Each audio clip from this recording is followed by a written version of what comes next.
sedekapkan tangannya, tutup matanya dengan membaca Bismillahi ala millati wa sunnati Rasulillah.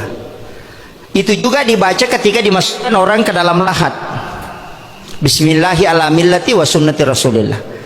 Jadi itu kalau tidak mau baca Allahumma ghafir baru sebut namanya, itu baru tertutup. Ada itu orang yang tidak mau tertutup matanya kalau dibaca Bismillahi ala millati wa sunnati Rasulillah, masih terbuka sedikit, makanya tutup kembali dengan baca Allahumma ghafir baru sebut namanya.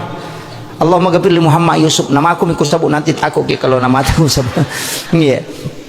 Nah, setelah itu disunnahkan dan lebih utama ketika seorang laki-laki yang meninggal, itu laki-laki juga yang memandikan. Tapi boleh silang laki-laki yang meninggal tapi perempuan yang memandikan ketika dia itu adalah anaknya ataupun istrinya.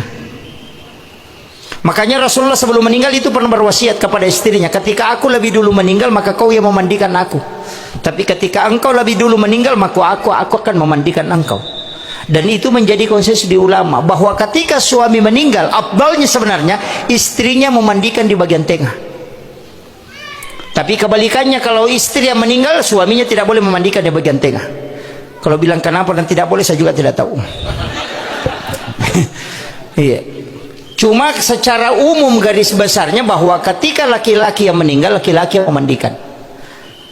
Dan itu anak-anaknya, tidak usah ambil orang yang memandikan, mestinya kita. Karena apa yang ketika dia hidup dia maklumat, di saat dia meninggal juga begitu, Pak.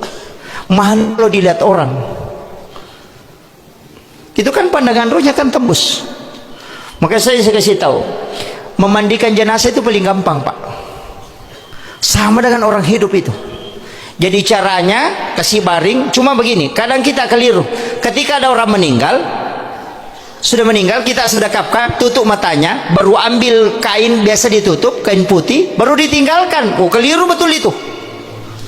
Mestinya 10 menit atau 15 menit setelah orang meninggal, kembali lagi ke situ, ke jenazah. Gerakkan semua pergelangannya. Gerakkan pergelangan tangannya, sikunya digerakkan, tangannya digerakkan, kemudian dimasukkan tangan di bawah punggungnya, kemudian sedikit diangkat naik, kemudian kakinya juga. Semua pergelangannya itu digerakkan supaya nanti ketika dimandikan itu seperti orang hidup yang semua badannya tidak keras. Kadang-kala kita kalau memandikan itu keras badannya begini, karena orang meninggal kita tidak kembali menggerakkan itu setelah 10 atau 15 menit.